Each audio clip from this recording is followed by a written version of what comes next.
ഞാൻ യഹോവയ്ക്കായി കാത്തിരുന്നു. അവൻ എന്നിലേക്ക് ചാഞ്ഞ് എന്റെ നിലവിളി കേട്ടു.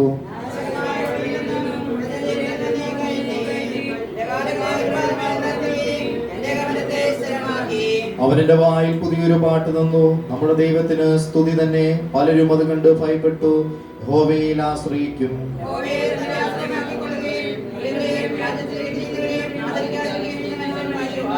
എന്റെ ദൈവമായ യഹോവേ, നീ ചെയ്ത അത്ഭുത പ്രവൃത്തികളും ഞങ്ങൾക്ക് വേണ്ടിയുള്ള വിചാരങ്ങളും വളരെയാകുന്നു. നിന്നോട് സദൃശൻ ആരുമില്ല. ഞാൻ അവയെ വിവരിച്ച് പ്രസ്താവിക്കുമായിരുന്നു, എന്നാൽ അവ എണ്ണിക്കൂടാതെ വണ്ണം അധികമാകുന്നു.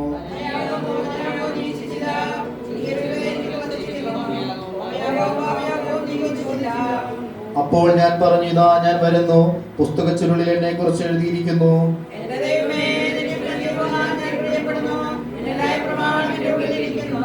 ഞാൻ മഹാസഭയിൽ നീതിയെ പ്രസംഗിച്ചു. അതിരുകളെ ഞാൻ അടുക്കിയിട്ടില്ല. യഹോവേ, നീ അറിയുന്നു.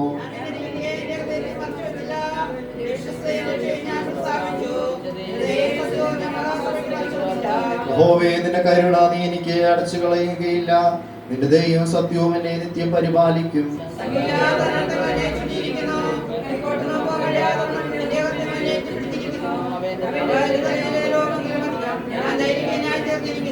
യഹോവേ, എന്നെ വിടുവിക്കുവാൻ ഇഷ്ടം തോന്നണമേ. യഹോവേ, എന്നെ സഹായിക്കുവാൻ വേഗം വരണമേ.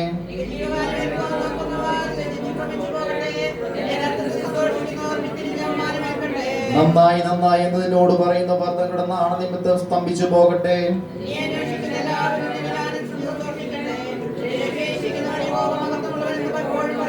ഞാൻ അടുത്ത വാക്യം നമുക്ക് ചേർന്ന് വായിക്കാം. ഞാനോ എളിയവനും ദരിദ്രനുമാകുന്നു, എങ്കിലും കർത്താവിനെ വിചാരിക്കുന്നു.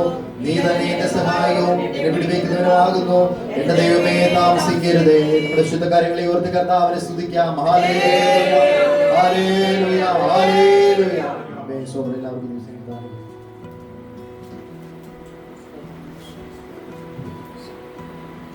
ദൈവത്തിന്റെ അഭിഷിക്തമായ നാമം വിശുദ്ധ പകൽക്കാലം വാഴ്ത്തപ്പെടുവാനാകട്ടെ. അനുഗ്രഹമേറിയ വിശുദ്ധ പകലിൽ ദൈവസന്നിധിയിൽ സാക്ഷ്യം നിൽക്കുവാൻ ദൈവം നൽകിയ അവസരത്തിൽ ഓർത്ത് നന്ദിയോടെ സ്തുതിക്കുന്നു. ആമേൻ. നമ്മൾ വായിച്ചത് സങ്കീർത്തനം 40 വളരെ സുപരിചിതമായ സങ്കീർത്തനമാണ്. സങ്കീർത്തനം 40 പല ആവർത്തികൾ വായിച്ചിട്ടുണ്ട്, പല ആവർത്തി ധ്യാനിച്ചിട്ടുണ്ട്. ആമേൻ. എങ്കിലും ഈ സങ്കീർത്തനത്തിൽ നിന്ന് വീണ്ടും ദൈവത്തിന്റെ ആത്മാവും കൂടി സംസാരിക്കാൻ ആഗ്രഹിക്കുന്നു.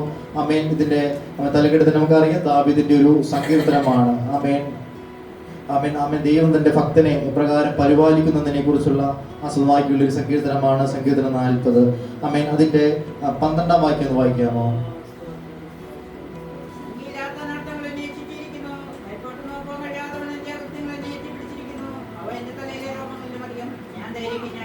അവൻ ഇവിടെ പറയുകയാണ്, എന്റെ തലയിലെ രോമങ്ങളെക്കാൾ അധികമായ അനർത്ഥങ്ങൾ, സംഖ്യയില്ലാത്ത അനർത്ഥങ്ങൾ എന്ത് ചെയ്യുക, എന്നെ ചുറ്റി പിടിച്ചിരിക്കുന്നു. ഇവിടെ ആരാ പറയുന്നത്? ഭക്തനായ ദാവീദാണ് പറയുന്നത്. അവന്റെ ജീവിതത്തിൽ എന്താ?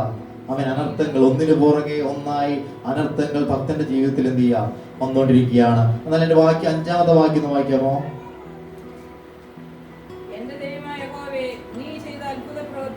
ഞങ്ങൾക്ക് വേണ്ടിയുള്ള നിന്റെ വിചാരങ്ങളും വളരെയാവുന്നു. നിന്നോട് സദൃശൻ ആരുമില്ല. ഞാൻ അവയെ വിവരിച്ച് പ്രസ്താവിക്കുമായിരുന്നു, എന്നാൽ അവ എണ്ണിക്കൂടാതെ അധികമായിരുന്നു. ആമേൻ. ഇവിടെ 12-ാം വാക്യത്തിൽ പറയുകയാണ്, സംഖ്യയില്ലാത്ത അനർത്ഥങ്ങൾ എന്ത് ചെയ്യുക ഒരു ഭക്തന്റെ ജീവിതത്തിൽ ഉണ്ട്. എന്നാൽ 5-ാം വാക്യത്തിൽ പറയുകയാണ് എന്ത് ചെയ്യുക, ആമേൻ, നമ്മെ കുറിച്ച്, ഭക്തനെ കുറിച്ച്. ആമേൻ. ഈ അനർത്ഥങ്ങളിൽ ആമേൻ ഒന്നിനു പുറകെ അനർത്ഥങ്ങൾ വരുമ്പോൾ എന്ത് ചെയ്യുക, നമ്മുടെ ദൈവത്തിന് എന്ത് ചെയ്യുക, നമ്മെ കുറിച്ചൊരു വിചാരമുണ്ട്. ആമേൻ. ഇവിടെ എപ്രകാരമാണോ പറയുന്നത്? ആമേന്റെ 5-ാം വാക്യത്തിന്റെ അവസാനം പറയുന്നു, ഞാൻ അവയെ വിവരിച്ച് പുസ്തകിക്കുമായിരുന്നു, എന്നാൽ അവ എണ്ണിക്കൂടാതെ വണ്ണം അധികമായിരുന്നു. ദൈവം നമ്മുടെ ജീവിതത്തിൽ എന്ത് ചെയ്യാം വിചാരപ്പെടുന്നുണ്ട്. ദൈവം നമ്മുടെ ജീവിതത്തിൽ പുതിയ വാഗ്ദത്തങ്ങൾ നമ്മുടെ ജീവിതത്തിൽ നൽകുന്നുണ്ട്. ദൈവം നമ്മുടെ ജീവിതത്തിൽ പുതിയ പദ്ധതികൾ എന്ത് ചെയ്യുക ദൈവം ചെയ്യുന്നുണ്ട്. കാരണം നമ്മുടെ ജീവിതത്തിൽ ഒരു സൈഡിൽ എന്ത് ചെയ്യുക കഷ്ടതകളും നഷ്ടങ്ങളും പ്രയാസങ്ങളും പ്രതികൂലങ്ങളും എന്ത് ചെയ്യുക അവൻ അനർത്ഥങ്ങൾ ഒന്നിനു പുറകെ ഒന്നായി വന്നുകൊണ്ടിരിക്കുമ്പോഴും മറു സൈഡിൽ ദൈവം നമ്മെ കുറിച്ച് വിചാരപ്പെട്ട് നമുക്ക് വേണ്ടി പുതിയ പദ്ധതികൾ എന്ത് ചെയ്യുക ദൈവം ഒരുക്കിക്കൊണ്ടിരിക്കുകയാണ്. എന്നെ ചിന്തിപ്പിച്ച വേറൊരു വാക്യമാണ് 3-ന്റെ 2-ാം ഭാഗം പറയുന്നു, പലരും അത് കണ്ട് ഭയപ്പെട്ട് യഹോവയിൽ ആശ്രയിക്കും. ആമേൻ. നമ്മുടെ ജീവിതത്തില് പ്രയാസങ്ങൾ വരാം, ചില സമയങ്ങളിൽ നമുക്ക് ചിന്തിക്കാത്ത മണ്ഡലത്തിൽ എന്ത് ചെയ്യാം നിരാശകൾ കയറി വരാം, ആമേൻ, പ്രതികൂലങ്ങൾ കയറി വരാം, ആമേൻ, ആമേൻ, കയറ്റി ഇറക്കങ്ങൾ ആമേൻ നമ്മുടെ ജീവിതത്തിൽ ഉണ്ടായി എന്ന് വരാം. എന്നാൽ മറു സൈഡിൽ ദൈവം നമ്മെ കുറിച്ച് എന്ത് ചെയ്യുക, ഒരു വിചാരിക്കുന്നുണ്ട്. നമ്മുടെ ഭാവി അറിയുന്ന ദൈവം, നമ്മുടെ ചിന്തകളെ അറിയുന്ന ദൈവം, നമുക്ക് വേണ്ടതായ കാര്യങ്ങൾ എന്ത് ചെയ്യുക, പദ്ധതി ചെയ്യുന്ന ഒരു നല്ലത് കർത്താവ് നമ്മുടെ ജീവിതത്തിലുണ്ട്. അവൻ നമ്മെ കുറിച്ച് വിചാരപ്പെടുന്നു. അവന്റെ പദ്ധതികൾ എന്ത് ചെയ്യുക, എണ്ണിക്കൂടാതെ എണ്ണിയാൽ എന്ത് ചെയ്യുക, തീരാത്ത അത്രയും ദൈവം നമ്മുടെ ജീവിതത്തിൽ ചെയ്യുന്നു. അത്രതേ വാഗ്ദത്തങ്ങൾ നമ്മുടെ ജീവിതത്തിൽ ദൈവം ചെയ്യുകയാണ്. ഒരു ഭക്തന്റെ ജീവിതത്തിൽ എന്ത് ചെയ്യുക, കഷ്ടതകളും നഷ്ടങ്ങളും ഒക്കെ ഉണ്ട്. യോഹന്നാൻ 16:33 പ്രകാരം പറയുന്നു, നിങ്ങൾക്ക് ലോകത്തിൽ അനവധി കഷ്ടങ്ങളുണ്ട്, പക്ഷെ എന്ത് ചെയ്യുക, ലോകത്തെ ജയിച്ചിരിക്കുന്നു. അതിന്റെ 16:1 പറയും, നിങ്ങൾ ഇടറിപ്പോകാതിരിക്കുന്നതിന് ഞാൻ എന്ത് ചെയ്യുക, നിങ്ങളോട് പ്രസംഗിക്കുന്നു. നമുക്ക് ഇന്ന് പകൽ കർത്താവിന്റെ ദാസൻ ആരാധനയെ സൂചിപ്പിച്ച പോലെ ദാവീദിന്റെ ജീവിതമായി എടുത്ത് നോക്കുകയാണെങ്കിൽ എന്ത് ചെയ്യുക, ആട്ടിടനായ ദാവീദ് വനാന്തരങ്ങളിൽ ആടുകളെ മേയിച്ചുകൊണ്ട് നടത്തുമ്പോൾ എന്ത് ചെയ്യുക, ആദ്യം എന്ത് ചെയ്താ, ഒരു കരടി അവനൂപിലേക്ക് വന്നു, അവൻ എന്ത് ചെയ്യുക, അതിനെ വലിച്ചു കയറി കളഞ്ഞു. പിന്നെ എന്ത് ചെയ്യുക, സിംഹം വന്നു. അവന്റെ ദൈവമേൽ അവന്റെ മേൽ അവന്റെ ജീവിതത്തിലുള്ള ദൗത്യം നിറവേറ്റിക്കൊണ്ടിരിക്കുമ്പോൾ അവന്റെ ജീവിതത്തിനെതിരായ എന്ത് ചെയ്യുക, കരടി വരുന്നു. പിന്നെ സിംഹം വരുന്നു. കരടി എങ്ങനെയാ വരുന്നത്? ഞാൻ കരടിയും ഈ സിംഹത്തെ കുറിച്ച് ചിന്തിച്ചു നോക്കി. കരടി എന്ത് ചെയ്യുക, അത് പതുങ്ങി വരത്തുള്ളൂ, എവിടെ നിന്ന് വന്നെന്ന് അറിയത്തില്ല. പതിയെ എന്ത് ചെയ്യുക, ആക്രമണം നടത്താൻ നോക്കുന്നു. പക്ഷെ സിംഹം എന്താ, അലറുന്ന സിംഹമാണ്. നമുക്കറിയാം, സിംഹം അലറിയാണ് വരുന്നത്, ഗർജിച്ചാണ് വരുന്നത്, ചാടിയാണ് വരുന്നത്. നമ്മുടെ ജീവിതത്തിൽ നമ്മൾ അറിയാതെ, നമ്മുടെ കൺമണ്ഡലം കൊണ്ട് കാണാൻ കഴിയാതെ പതിയിരിക്കുന്ന ചില പ്രയാസങ്ങൾ നമ്മുടെ ജീവിതത്തിൽ ഉണ്ടാകാം. എന്നാൽ നമ്മുടെ മുമ്പിൽ നേർക്ക് വരുന്ന പ്രയാസങ്ങൾ ഉണ്ടാകാം. ഇന്ന് പകൽ ഏത് മണ്ഡലത്തിലൂടെയാണോ വരുന്നത്, അതിനെന്ത് ചെയ്യുക, നാം തകർത്തെറിയണം. ദാവീദിനെ പോലെ തന്നെ അതിനെന്ത് ചെയ്യുക, അവനെ കീറിക്കളയണം. സ്പോട്ടിൽ എന്ത് ചെയ്യുക, അതിനെ തകർത്ത് കളയണം. ഇന്ന് പകൽ നാം മനസ്സിലാക്കണം, ഏത് വിധനെയും ശത്രുവായവൻ നമ്മെ തകർക്കുവാൻ എന്ത് ചെയ്യുക, പലയിടങ്ങളിൽ പതിയിരിക്കുന്നുണ്ട്, പലരിൽ നേർക്ക് വരുന്നുണ്ട്. എന്നാൽ ഇന്ന് പകൽ അതിനെ തിരിച്ചറിഞ്ഞ് ആത്മാവിൽ നാം യുദ്ധം ചെയ്ത് അതിനെ തകർത്ത് കളയുവാൻ നാം സന്നദ്ധരാണ്. ദാവീദിന്റെ ജീവിതത്തിൽ മുമ്പോട്ട് നോക്കുമ്പോൾ അവൻ ആട്ടിനായി നടന്ന കാലത്ത് കരടിയും സിംഹവും അവന്റെ ജീവിതത്തിൽ വന്നെങ്കിൽ മുമ്പോട്ട് പോകും. എന്ത് ചെയ്യുക, ശൗൽ അവൻ എന്ത് ചെയ്യുക, ആക്രമിക്കാൻ വന്നു. ശൗലിന്റെ ആക്രമണത്തിൽ നിന്ന് എന്ത് ചെയ്യുക, അവൻ ഓടി. അവൻ പല രീതിയിൽ എന്ത് ചെയ്യുക, ഓടി അലിയുകയും ചെയ്തു. എന്നാൽ ശൗലിന്റെ ആക്രമണം കൊണ്ട് അവന്റെ ജീവിതം തീർന്നില്ല. മുമ്പോട്ട് പോകുമ്പോൾ എന്ത് ചെയ്യുക, അവന്റെ ജീവിതത്തിൽ അവന്റെ മകൻ തന്നെ എന്ത് ചെയ്യുക, അവന്റെ ജീവിതത്തിൽ ശത്രുവായി വന്നു. പിന്നെ എന്ത് ചെയ്യുക, അത് കഴിഞ്ഞ് അതിനുശേഷം എന്താ, അമാലേക്കരുമായി എന്ത് ചെയ്യുക, യുദ്ധം വന്നു. സിപ്ലയിൽ എന്ത് ചെയ്യുക, അവന്റെ സകല സമ്പത്തിനെയൊക്കെ എന്ത് ചെയ്യുക, അമാലേക്കർ തട്ടിക്കൊണ്ടുപോയി. അവന്റെ ഭാര്യമാരെയും അവന്റെ സകല സമ്പത്തിനെയും എല്ലാം എടുത്തുകൊണ്ട് പോയി. ഒടുവിൽ ദാവീദ് അത്യന്തം ശക്തിയില്ലാത്തവനായി കരഞ്ഞ് ദൈവസന്നിധിയിൽ നിലവിളിക്കുന്ന അനുഭവം ദാവീദിന്റെ ജീവിതത്തിൽ ഉണ്ടായി. എന്നാൽ അടിക്കടി എന്ത് ചെയ്യുക, പ്രോവണങ്ങൾ ദാവീദിന്റെ ജീവിതത്തിൽ മാറി വന്നപ്പോഴും ദൈവം എന്ത് ചെയ്യുക, അവന് തുണയായി ദൈവന്റെ കൂടെ നിന്നു. നമ്മുടെ ജീവിതത്തിലും പ്രശ്നങ്ങൾ അടിക്കടി പ്രതികൂലങ്ങൾ അനവധി നമ്മൾ ചിന്തിക്കാത്ത മണ്ഡലത്തിലൂടെ കടന്നു വന്നാൽ ഇന്ന് പകൽ ഓർക്കുക, മറു സൈഡിൽ ദൈവം നമ്മെ ഓർത്ത് വിചാരിക്കുന്നുണ്ട്. ഇന്ന് പകൽ ഭാരപ്പെടുന്ന മണ്ഡലത്തിൽ ഇന്ന് പകൽ ഓർക്കുക, ദൈവം നമുക്ക് വേണ്ടി വിചാരിക്കുന്നുണ്ട്. ദൈവം നമുക്ക് വേണ്ടി ബെറ്റർ ഒന്ന് കരുതിയിട്ടുണ്ട്. ദൈവം നമുക്ക് വേണ്ടി എന്ത് ചെയ്യുക, ഒരു വലിയ സംഗതി ദൈവം വേണ്ടി ഒരുക്കി വെച്ചിട്ടുണ്ട്. ദൈവം നമ്മെ വിടുവിക്കുന്ന ദൈവമാണ്. അതുകൊണ്ടാണ് സങ്കീർത്തനം 40:1 സങ്കീർത്തനക്കാരൻ പറയുന്നത്, ഞാൻ യഹോവയ്ക്കായി കാത്തിരുന്നു, അവൻ എന്നിലേക്ക് ചീർന്ന് എന്റെ നിലവിളി കേട്ടു. അവൻ ഇംഗ്ലീഷിൽ ഇപ്രകാരം പറയുന്നു, വെയിറ്റഡ് പേഷ്യന്റ്ലി. വേറൊരു ട്രാൻസ്ലേഷൻ പറയുന്നു, I waited. അവൻ ഹീബ്രുവിൽ ഇപ്രകാരം പറയുന്നു, വെയിറ്റഡ്. ഞാൻ എന്ത് ചെയ്യാ, ഞാൻ കർത്താവിന് വേണ്ടി കാത്തിരിക്കും മാത്രമല്ല ഒന്നും കൂടെ കാത്തിരുന്നു. കാരണം എന്ത് ചെയ്യാ, അവൻ എന്റെ നിലവിളി കേൾക്കൂ. എങ്ങനെയാ ദൈവം നിലവിളി കേട്ടത്? പ്രകാരം പറയുന്നു, I recline to you. അവൻ നിന്നിലേക്ക് എന്ത് ചെയ്യാ, ചാഞ്ഞു വന്നു. നിന്റെ അവസ്ഥയിലേക്ക് എന്ത് ചെയ്യാ, ഞാൻ ഇറങ്ങി വന്നു. നമ്മുടെ അവസ്ഥകൾ എന്തുമായിട്ടെ ദൈവം എന്ത് ചെയ്യാ, ചാഞ്ഞു വരികയാണ്. പ്രകാരം പറയുന്നു, കുഴഞ്ഞ ചീറ്റിൽ നിന്ന് അവനെ കയ്യിലെ 1 അവസാനം പറയുന്നു, അവൻ എന്നിലേക്ക് ചാഞ്ഞ് എന്റെ നിലവിളി കേൾക്കുകയാണ് ചെയ്തത്. നാം കർത്താവിന് വേണ്ടി കാത്തിരിക്കാൻ തയ്യാറാണെങ്കിൽ നമ്മുടെ കഷ്ടതയിൽ പിറുപില്ലാതെ കർത്താവെ, ഈ ശോധന എന്റെ ജീവിതത്തിൽ ഞാൻ അക്സെപ്റ്റ് ചെയ്യുന്നു. കർത്താവിന് വേണ്ടി കർത്താവിന്റെ ഒരു മുഖം ഞാൻ അന്വേഷിക്കുവാൻ ഞാൻ തയ്യാറാണ്. ദൈവം എനിക്ക് വേണ്ടി വിചാരപ്പെടുന്ന ദൈവമാണ്.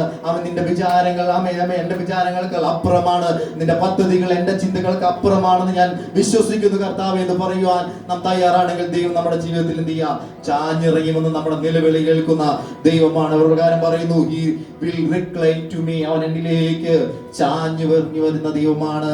നമ്മൾ പുതിയ നിയമത്തിലേക്ക് വരുമ്പോൾ പ്രകാരം ഒരു സന്ദർഭം കേൾക്കാം. യേശുവും പുരുഷാരവും കടന്നു പോകുമ്പോൾ ഒരു കുരുടനായ മനുഷ്യൻ നിലവിളിക്കുകയാണ്.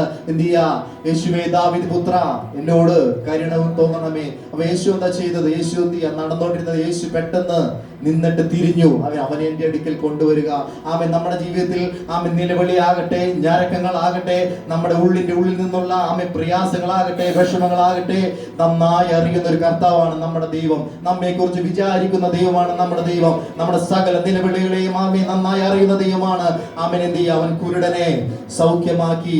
ആമേൻ. അവൻ എന്ത് ചെയ്യുക? അവൻ ആവശ്യമായത് ദൈവം അവന്റെ ജീവിതത്തിൽ നൽകി. ഇന്ന് പകൽ നമ്മുടെ നിലവിളികളെ ശബ്ദം കേൾക്കുന്ന ദൈവം, നമ്മുടെ ഞരക്കങ്ങളുടെ ശബ്ദം കേൾക്കുന്ന ദൈവം, നമ്മുടെ വിചാരങ്ങളെ നന്നായി അറിയുന്ന ദൈവം ഇന്ന് പകൽ നമുക്ക് വേണ്ടി ഉത്തരം നൽകുവാൻ ശക്തനായ ദൈവമാണ്. നമ്മളിലേക്ക് ചാഞ്ഞിറങ്ങി വരുന്ന ദൈവമാണ്.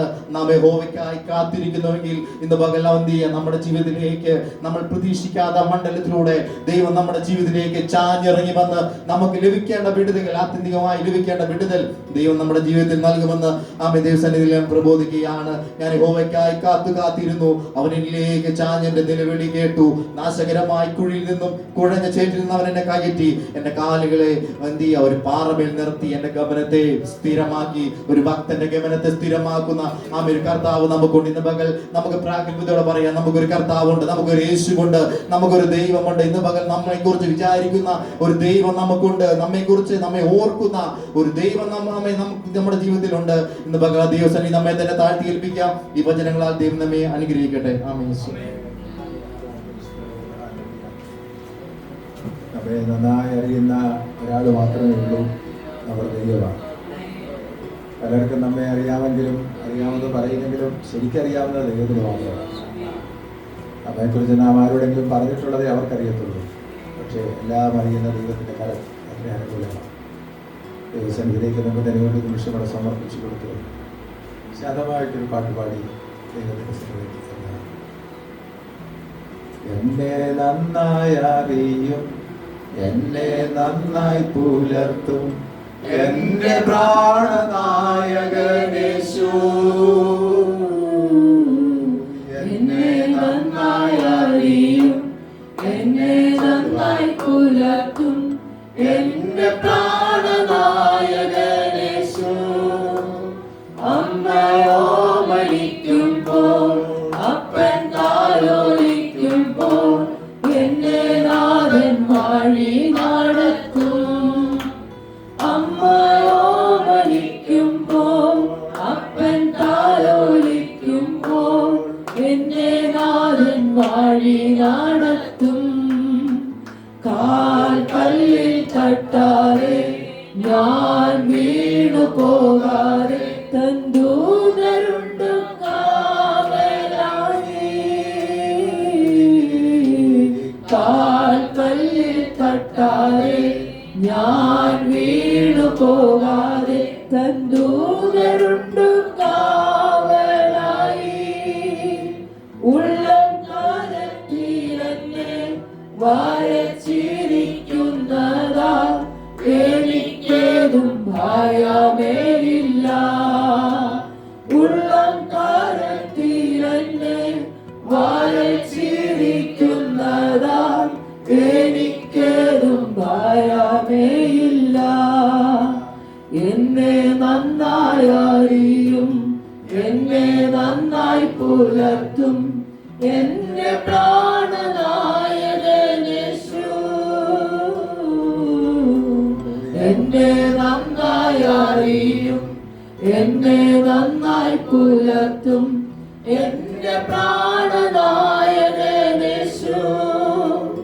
അമ്മയോ മരിക്കുമ്പോൾ അപ്പൻ താലോലിക്കുമ്പോൾ എന്നെ നാഥൻ വഴി നടത്തും. അമ്മയോ മരിക്കുമ്പോൾ അപ്പൻ താലോലിക്കുമ്പോൾ എന്നെ നാഥൻ വഴി നടത്തും. ദൈവത്തിന്റെ മഹത്വം, ദൈവത്തിന്റെ കൃപയിൽ നമ്മെ ഇതുവരെയും